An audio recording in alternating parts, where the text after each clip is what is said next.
जय हिंद, नमस्कार, स्वागत आप सभी का लाइव टाइम्स पर। मैं हूं अजय झा। जब दुनिया की नजरें मिडिल ईस्ट के रेगिस्तान और लाल सागर की लहरों पर टिकी थी, ईरान युद्ध पर टिकी थी, ठीक उसी वक्त रूस के ठंडे साइबेरियाई मैदानों से एक ऐसी आग निकली जिसने वॉशिंगटन की रातों की नींद उड़ा दी है। रूस ने अपनी सबसे घातक इंटरकॉन्टिनेंटल बैलिस्टिक मिसाइल यानी आईसीबीएम RS-28 सरमत का सफल परीक्षण किया है और इस सफल परीक्षण से अमेरिका हिल उठा है। क्यों? यह अहम है। यह रूस का मिसाइल इतना घातक है कि पश्चिम की दुनिया यानी अमेरिका, यूरोप इसे शैतान के नाम से जानती है।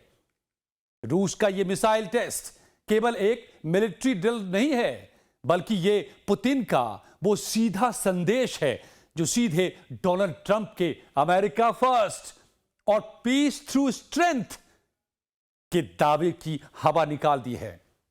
रूस के रक्षा मंत्रालय और खुद रूस के राष्ट्रपति ने कहा है कि मिसाइल ने अपनी निर्धारित दूरी भी तय की है और सटीकता के साथ लक्ष्यों को भेदा भी है। और इसके बाद से यकीन मानिए डोनाल्ड ट्रंप की रातों की नींद उड़ गई है। लेकिन इस बार का यह धमाका मिसाइल की आवाज से ज्यादा उसकी टाइमिंग को लेकर के भी है। ईरान युद्ध के बीच इसके टेस्ट करने के कई मायने निकाले जा रहे हैं। इस सवाल पर हम आएंगे, लेकिन पहले आपसे गुजारिश कि अब तक अगर आपने चैनल को सब्सक्राइब नहीं किया तो प्लीज सब्सक्राइब कर लें। वीडियो पसंद आए तो लाइक और शेयर जरूर कीजिएगा और कमेंट में अपनी राय बताना मत भूलिएगा दोस्तों। तो सवाल उठता है कि आखिर एक मिसाइल से, जो आप मेरे बगल में उड़ता हुआ देख रहे हैं, इस एक मिसाइल से कैसे अमेरिका जैसा सुपर पावर कांप उठा है? और क्या अमेरिका के पास इसकी काट नहीं है, या अमेरिका के पास मौजूद तमाम मिसाइलों से भी यह ज्यादा ताकतवर है? तो इन सभी सवालों के जवाब हां हैं। समझते जाइए कैसे। इसकी अभेद्य तकनीक और घातक मारक क्षमता और इसकी दूरी, इसकी रफ्तार, मैं सब डिटेल में बताऊंगा। लेकिन ये सभी वो वजह हैं जिससे अमेरिका थर्रा उठा है। अमेरिका के पास अलास्का और कैलिफोर्निया में जो मिसाइल डिफेंस सिस्टम यानी कि GMD हैं, वो पुरानी पीढ़ी की मिसाइलों को रोकने के लिए बने थे। लेकिन रूस का ये मिसाइल सरमत, ये सारे नियमों को इसने बदल दिया है। रूस के पास अब वो बढ़त है जिसे स्ट्रेटेजिक डोमिनेंस कहते हैं, रणनीतिक वर्चस्व। पहली बात, क्यों? सरमत की रफ्तार इतनी ज्यादा है कि अमेरिकी रडार को रिएक्ट करने का वक्त नहीं मिलेगा। दूसरी बात, यह मिसाइल दक्षिणी ध्रुव यानी कि साउथ पोल के रास्ते सीधे अमेरिका तक पहुंच सकती है।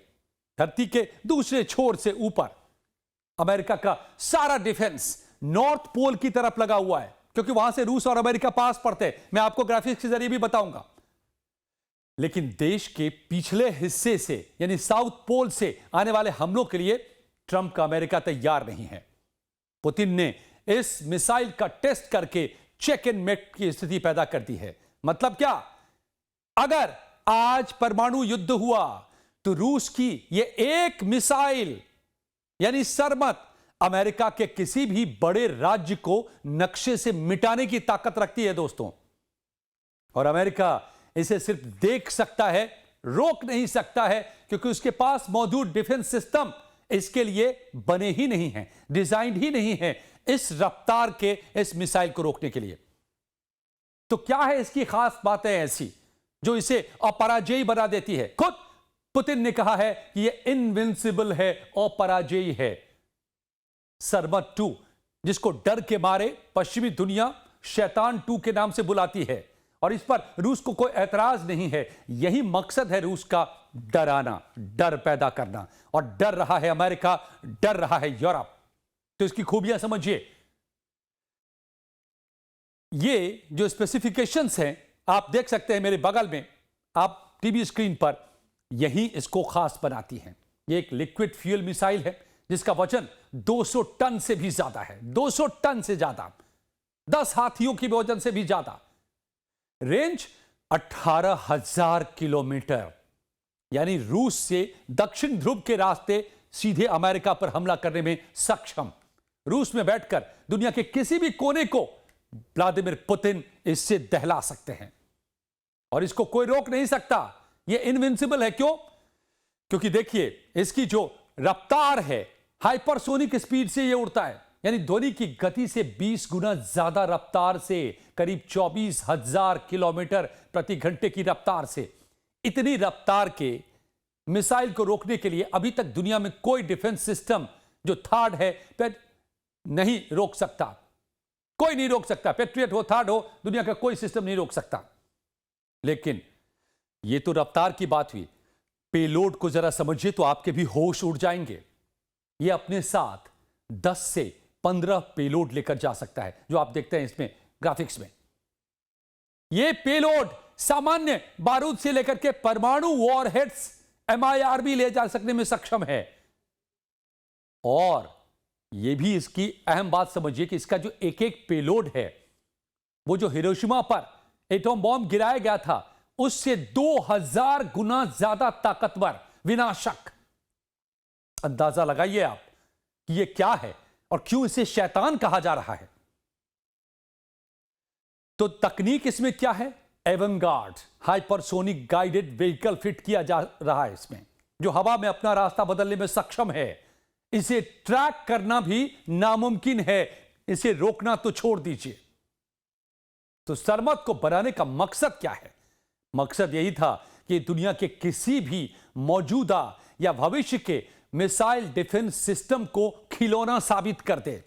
यानी आज इस मिसाइल के सफल परीक्षण के बाद रूस के सामने अमेरिकी हथियार, अमेरिकी डिफेंस सिस्टम अब खिलौना और बौना साबित हो गए हैं, पुरानी पीढ़ी के लग रहे हैं। अब यह भी समझिए कि यह रूसी सैटर्न बनाम अमेरिकी सेंटिएट, ये सेंटिनल या सेंटिएट मिसाइल जो है अमेरिका का, इसके बराबर विकसित करने की कोशिश कर रहा है, लेकिन इसके आसपास भी नहीं फटकता, और वो भी अभी अमेरिका विकसित करने से बहुत दूर है। हम तुलना करें तो अमेरिका बहुत पीछे छूट गया है। अचानक रूस के सामने अमेरिका बौना साबित हो रहा है ताकत के मामले में। अब अमेरिका की मुख्य ताकत है, सबसे बड़ा जो मिसाइल है मिनटमैन 3। ये लेकिन मिसाइल आधी सदी पुरानी हो चुकी है। अमेरिका अब सेंटिनल प्रोजेक्ट पर काम कर रहा है, इसको अपग्रेड करने पर, लेकिन वो भी अभी टेस्टिंग के दौर में है।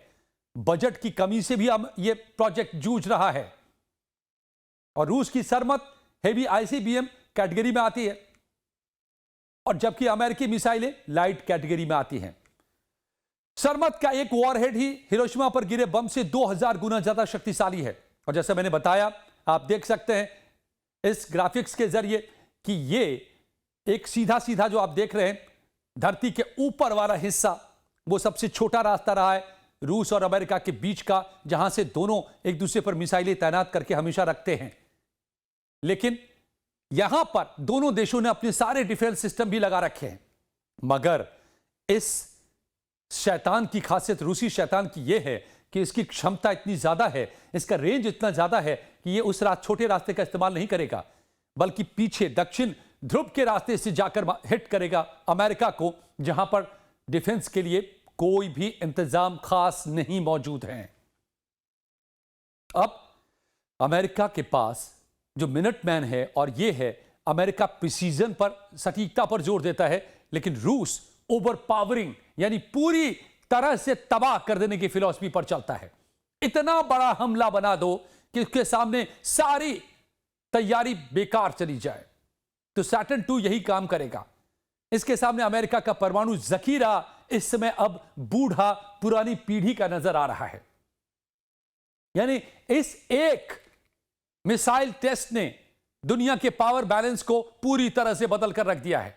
एक तो अमेरिका की बादशाहत और उसकी ताकत हॉर्मुज में डूब चुकी है। ईरान वॉर में एक्सपोज हो चुका है अमेरिका, ईरान को नहीं हरा पाया अमेरिका।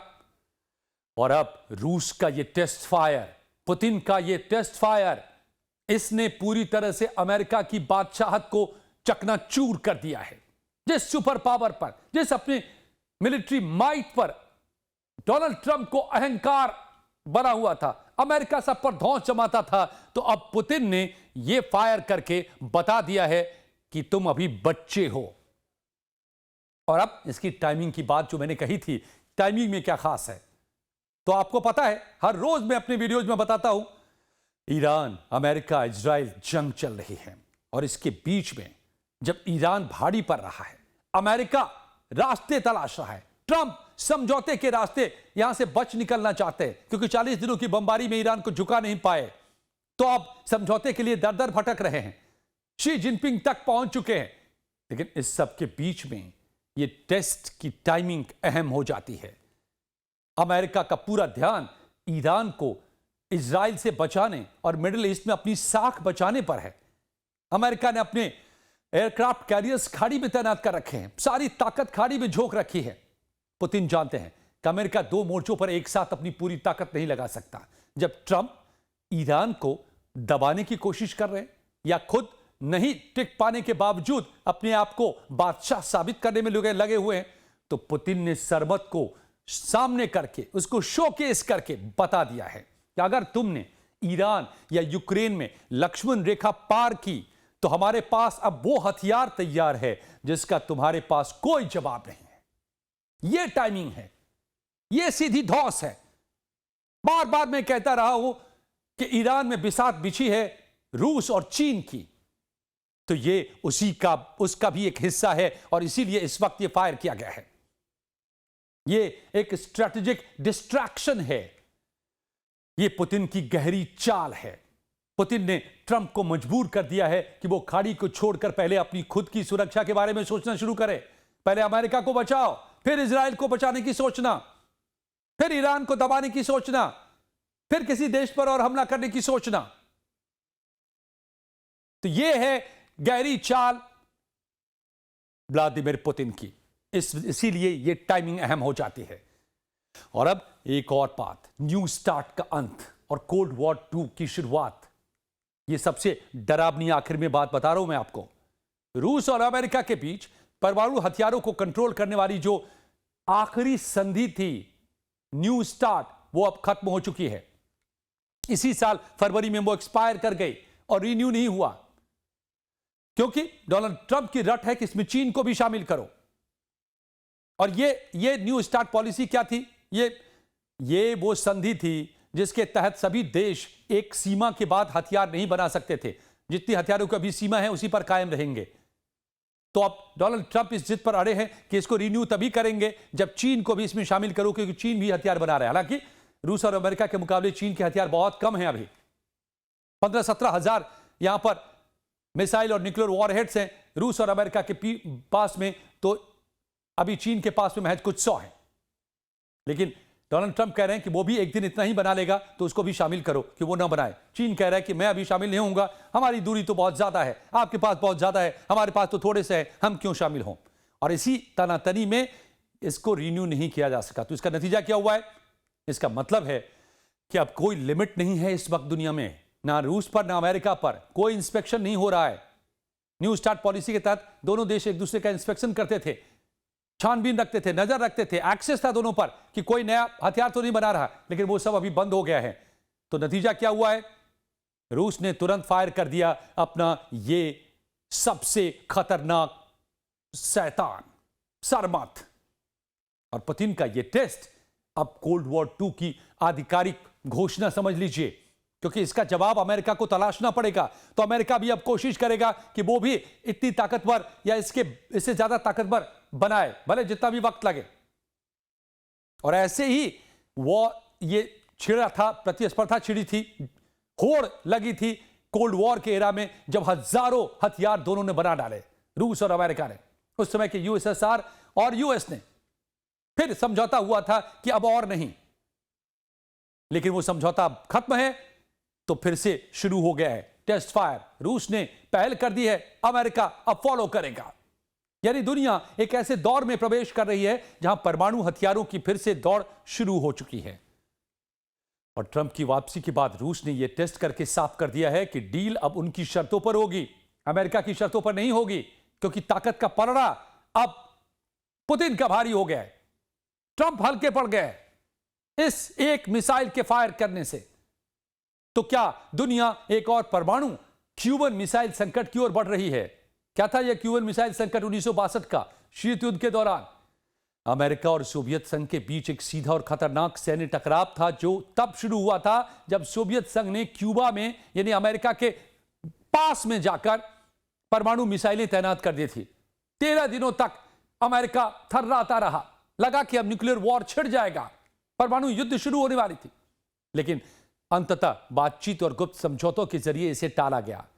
लेकिन अब सैटर्न II के डर से क्या यह शांति बनी रहेगी या फिर खतरनाक मोड़ यह ले सकता है? जियोपॉलिटिक्स की बिसात बिछ गई है दोस्तों। फिलहाल पुतिन का शैतान ट्रंप पर भारी है। तो आपको क्या लगता है कि ट्रंप इस रूसी शैतान का तोड़ निकाल पाएंगे? क्या दुनिया फिर से एक बार इस होड़ में चली गई है और ट्रंप के पास क्या अब पुतिन के इस चाल का कोई जवाब है, या अब पुतिन को वापस अपने बैरक में लौटाना होगा अपने तमाम सैनिकों को दुनिया से? डोनाल्ड ट्रंप को लौटाना होगा अपने सैनिकों को, क्योंकि पुतिन ने वो मिसाइल फायर कर दिया है जिसका जवाब फिलहाल ट्रंप के पास नहीं है। तो तोड़ निकाल पाएंगे डोनाल्ड ट्रंप? बताइए कमेंट में। और ये जानकारी कैसी लगी जरूर बताइएगा दोस्तों हमें। और ये जानकारी अगर अच्छी लगी है तो वीडियो को लाइक और शेयर जरूर कीजिए। बहुत बहुत शुक्रिया।